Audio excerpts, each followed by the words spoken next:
Hello guys, welcome back to Travel with Hammock. I am Nabya, your host for today, and we are on a trip to Kazakhstan with Vishak, and we have completed day 2 and day 1, for which the link will be available down below. And we had a very exciting day 2, and let's get started with day 3 now. Right, sure. Okay, so day 3 was super exciting again. So we had to check out, as I mentioned, so we had to check into Kazakhstan Hotel. Yeah. So we checked out from Reunion on day 2, early in the morning. So we had an early breakfast. So because we had a 4-hour drive actually to the canyon and Kolsai Lake actually, which we were going on that day. Right, so the canyon is around 200 kilometers, so it takes like around 3 hours to reach there. So so we planned an early day. So we started early. Hello, today is day 3. We are going to Charyn Canyon and the Kolsai Lake. And then, so Beck was there, and then we drove off to Charyn Canyon first. So to talk a bit about Charyn Canyon, I mean, that's like a little brother of the Grand Canyon in the US. So you don't have to go to the US to see the canyon. I mean, you can go to this place actually. So this is like 154-kilometer long canyon actually speaking. Yeah, it's massive. Yeah. So there are 3 sections which you can actually go and see. One is the Charyn Canyon, the Valley of Castles.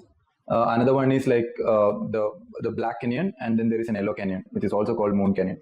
So yeah, we started our journey, and so we were on our way. I could see truckloads of cars coming. Okay. A lot of cars in the truck. Oh my God. Literally, right? I mean, so I was asking Beck, I mean, hey, why? I mean, there's so many trucks filled with cars coming. And then that's when he told, this is the China border. So it's like 200 kilometers from there is like the China border. So you have the Khorgos there, actually, the place called Khorgos, which is the China border. Okay, Khorgos is the China border, is it? Yes, Okay. yes. So it's called like the Khorgos Gateway. Okay. I mean, that's like the world's largest dry port. Okay. Yeah. So dry port is nothing but, so you have rails actually. So trains transporting like goods from the goods between Europe and Europe and Asia. Yeah. Actually. So it's actually connected from China, Kazakhstan, Russia, and Europe. That's how it is connected, right? Yeah, So instead of taking the lengthy sea route, you can take this. So it actually it's an important location actually. So for China also, for their westward strategic expansion, it helps a lot. And it played a big role in the Silk Route actually, the olden days. So it was called the gateway to Europe. Okay.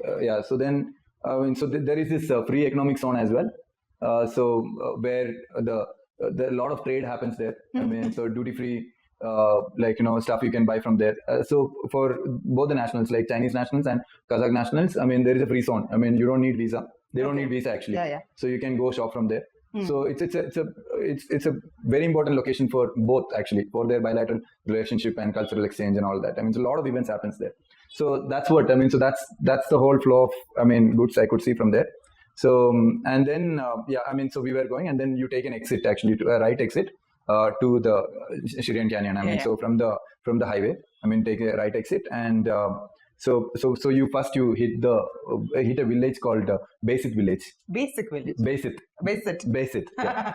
Yeah. So Basic Village is known for its strategic location because again, it's a stopover for people who are actually traveling there. Yeah. So since we had an early breakfast, we did not stop there. Otherwise, people actually stop there, have breakfast. You can get fresh stuff from there, fresh produce, barbecues. Oh. Yeah, early in the morning itself, Barbecues yeah, they start. So there is this saying that when Kazakh eats meat, wolves go shy.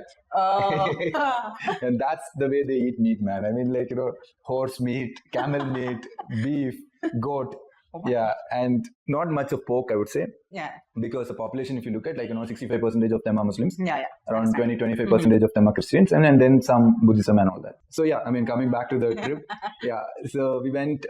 So we took we did not stop at the village. So crossing the village, Beck was telling this village, if you look at, all the doors are kept open. We were like, why? Then he was telling that during the Second World War or something like that. One kid escaped and came and was roaming around in the night and could not get a place to sleep, and died overnight because of the chill weather. Yeah. So after that, till date, they are keeping the houses open. That's a great custom taken from the story. Absolutely. Yeah, that's right. And then from there, I mean, our journey continued, and we went to the Charyn Canyon first, right? I mean, so Valley of Castles, it's called as. It's like it's formed because of the water, wind, and over like some millions of years actually. So it's like Valley of Castles. Why it's called as? It's because like it's like fortresses. Okay. Yeah. So we went there. I mean, I think like around 730 tenge is what you pay to actually enter. And then once you enter, I mean, there is a visitor center. From the visitor center itself, you can get a panoramic view, and there is archery there. Oh, okay. And then activities everywhere, is yeah. Then there is a cafe, so freshen up and all that you can do. And then from there you go down. I mean, like you can take the stairs. You go down, and then you can actually walk through the canyon. Oh. You can actually see it like this. I mean, it feels like you're walking through the castle walls. It's beautiful actually. So we went down. I mean, then Beck told like bro, let's wait here. There is a taxi service. Okay. So you don't have to trek 3 kilometers. It's otherwise 3 kilometers to the Charyn River. Okay. So that's where actually you trek down to that river. So then we waited. I mean, that's another thing. I mean, we went with him, so we knew. I mean, otherwise probably. I mean, some bit of reading would have helped. Yeah, but yeah, otherwise I mean, but we that's wouldn't have a situation. Yeah, that's what I mean. So then we waited. I mean, and then the vehicle came. We waited for like about 10 minutes. I mean, we clicked some pics and all that, and then the vehicle came. And we got into the vehicle. I mean, it was like from the Soviet era, I think the taxi was. I mean, so we like they could actually onboard like around I think 10, 15 people onto that. Really? Yeah. So it was an open taxi. I mean, you could actually see and go around. So while we were going down, I mean, a lot of people were walking down as well. So interest of time, we did not want to walk. So we went down, and there it is, the Charyn River. Man, it's so beautiful. It's so beautiful. Like I mean, it felt like heaven. I mean, like everybody should actually once visit that place. It's so beautiful.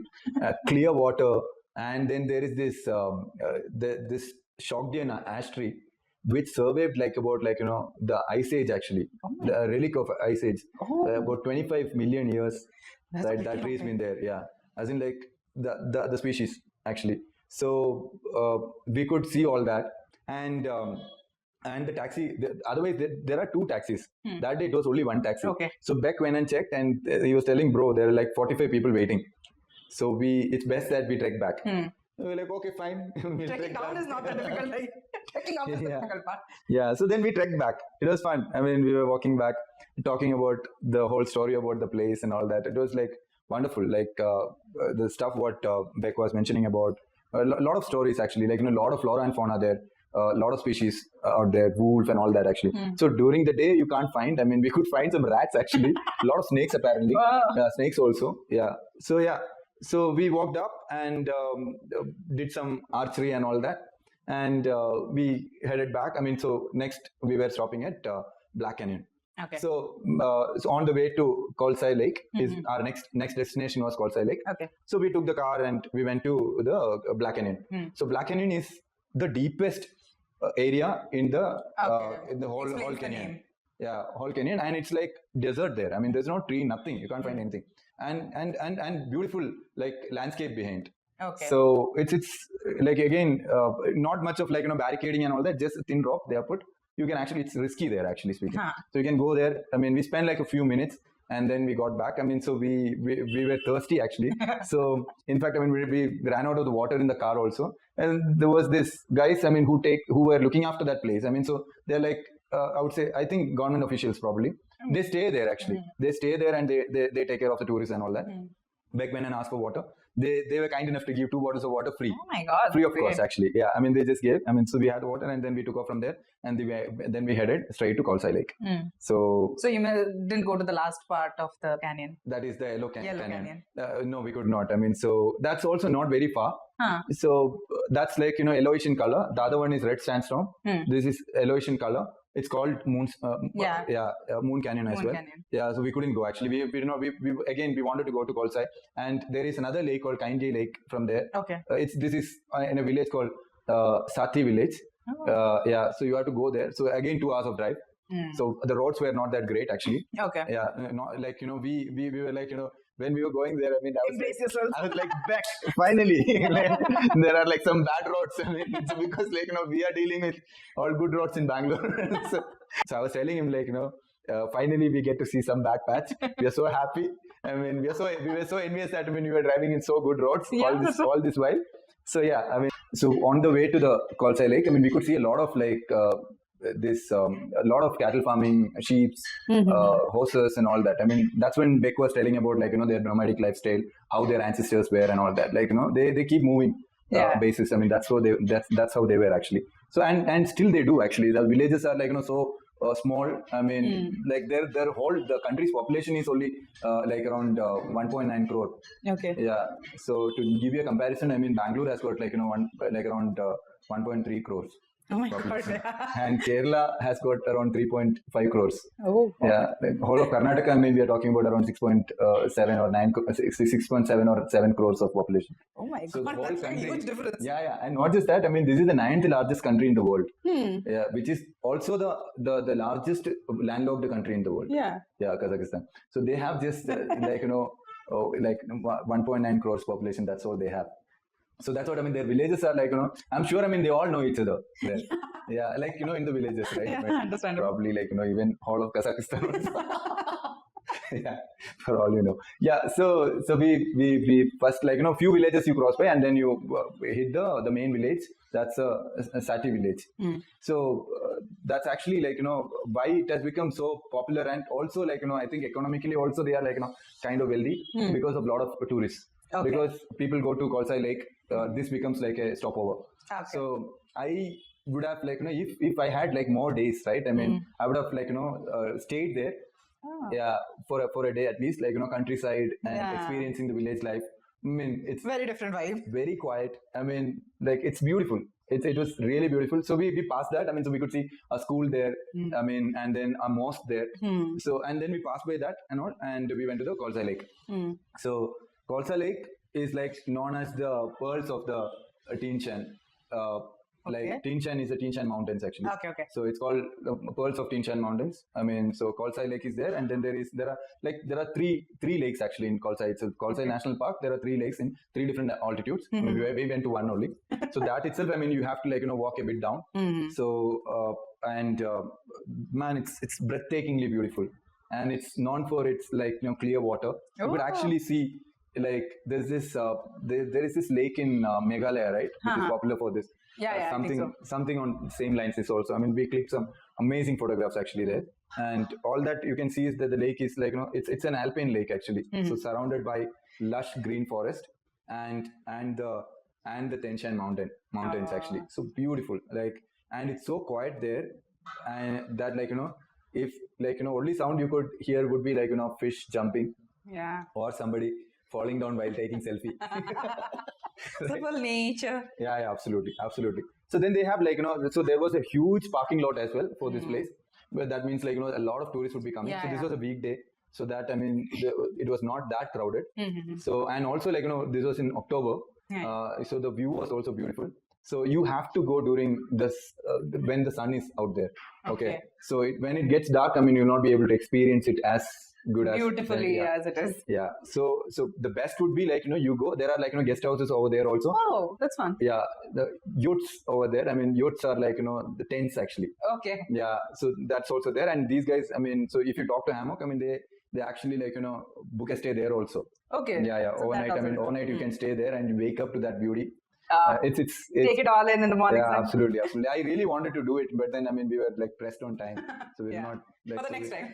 Definitely, like if so I mean I don't know if I'll be going back there per se because there's so much to see in this world, right? Yeah. In Kazakhstan itself there are other places to actually see. So definitely for others, I mean for the people who are actually traveling, I would definitely recommend them to split it, like have an extra day there, so you can go stay in the village or stay by Kolsai Lake, and then like then go to Lake India the next day, and then come back. Right, that's what I would suggest. Like so yeah, so we came back. I mean, so we did spend some time there. I mean, there was a cafe, the multiple cafes there actually. Yeah. So like we did have some rolls and all that. I did not eat much. I mean, so I just had a bite. That's it. You're full with the beauty of the nature, is it? I wanted to try the village food. Okay. I wanted to try the village food. So we came down. to the village.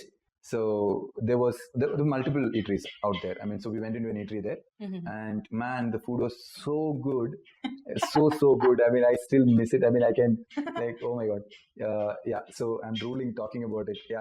So we went in. I mean, so they had freshly baked breads. Which was like 3 hours back they baked it and they gave us that. And as a like their tradition. I mean, they give like as welcoming the guests. I mean, they give a lot of candies actually. Okay. Yeah, so everywhere you get that. I mean, very so sweet. Sweet tradition. Yeah, absolutely, yeah, actually, literally a sweet tradition. Yeah, correct. So that was there, and then after that, I mean, they got we ordered like some Kazan kebab chicken. Okay. Amazing it was. Amazing it was. Then we ordered something like pilaf. Pilaf. Okay. Yeah, it's like pulaf. Okay. Yeah, we have pulaf here. I mean, it's called pilaf there. I mean, so bits of meat and all that in it. It was nice too. I mean, so and then we ordered like some fried wings. I mean, which is like pretty common every places. But then we ordered something called shashlik. Shashlik. Yeah, shashlik is the name for barbecue. Oh, okay. Yeah. So the village, the basic village also, while you go to Charyn Canyon, right? I mean, so there people stop over. I was talking about barbecue you can have there also. And so barbecue is everywhere. Absolutely. So we had this mouth-watering, amazing stuff. It was so good. So we had that. And yeah, I mean, like the Kazan kebab chicken was so good. And that is, I'm guessing, your favorite. Not just that. I mean, the barbecue also was really good. So from there, I mean, then we got back and like while we were coming back, I mean, Beck was showing us like how to go to the Kolsai Lake. I mean, so you can actually trek there also. You can go there, or you can take a private taxi from. There are taxis actually which flies to that place only, which are 4-wheel drive. So because it's like a lot of off-roading there. Yeah, you can't go in the regular vehicles. I mean, the taxis, right? I mean, which you actually use. So we done with that. I mean, so and then we were coming back. I mean, so like it was pitch dark actually while we were coming back, and the time was like just 6 o'clock. Oh my god! Yeah. So during summer, the days are a little more lengthier. Otherwise, I mean, it's like gets dark pretty early. Like around 5 o'clock, like that. I mean, it gets dark. My god, 6 o'clock in pitch dark. I can't even imagine. Absolutely. And then we headed back. So there was this hotel in 1979. The City Council of Almaty designated as a historical and cultural monument. The Kazakhstan Hotel, recognized for its architectural and cultural importance. And that's where we were going to. I mean, I did mention about it. So this was built in 1977 and during the Soviet era, and Soviet era architecture, and it had a honeycomb style facade, and it was right in the center of Almaty, which was very close to most of the places. Actually, you could go to Arbat Street, you could go to Green Market from there, you could go to Koktobe Mountain. Was like just like you step out and like 2 minutes walk and you are there. I mean, at the base of the Koktobe Mountain. So it was like very and it was like close to the Guinness pub as well, right? So yeah, I mean, so beautiful hotel. I mean, we stayed there for a night. So we were lucky enough to get the 25th floor. It's a 26-story building, and we were on the 25th floor, and we could actually see the nightscape actually. So that's all we could, because we reached in the night and we had to check out in the morning. We had to go for another activity as well. So that's all we could do actually. Like we stayed there only for a night actually, because the reason being, I mean, why we didn't stay for a longer period there is because availability weren't there. So that was the only reason. Otherwise, but actually speaking, I mean, the facility wise, I mean, I would rank Radiant up there than Kazakhstan Hotel. But since it's like an iconic hotel, I mean, we wanted to experience it. I mean, it had a crazy, huge lobby and all that. I mean, somebody was playing when we went. I mean, someone was playing the keyboard, and it was beautiful. I mean, so they had amazing food as well. They have a bar, so they have multiple restaurants and all that. I mean, so it was really good. I mean, a stay. I mean, so I would recommend people going there. I mean, just to experience the old world charm, to just go there and experience. I mean, stay there once, at least, like, just go see the hotel at least once, right? Yeah, this is how the day 3 was like, and we called it a night. We called it a day. So day 3 vibes are very different from day 2. Day 1 as such, very much in nature, exploring the nomadic lifestyle, the village lifestyle. Oh my God, it's amazing. I'm loving it so far. Day 3 was really good. So let's see what is there for day 4. So tell us a little bit about it. Day 4 is like So we did play around with the itinerary I was telling, right? I mean, Yeah. so we wanted to include that cultural exploration thing, like how they like. So we want there is this village called Ethno Huns village. Okay. So we wanted to go there. I mean, so that's like about their lifestyle, how their ancestors were, and all that. I mean, it's all about that. So day 4 is about that. I mean, so Exploring the village. Yeah. Okay. Yeah. So guys, stay tuned because day 4 is also going to be pretty exciting.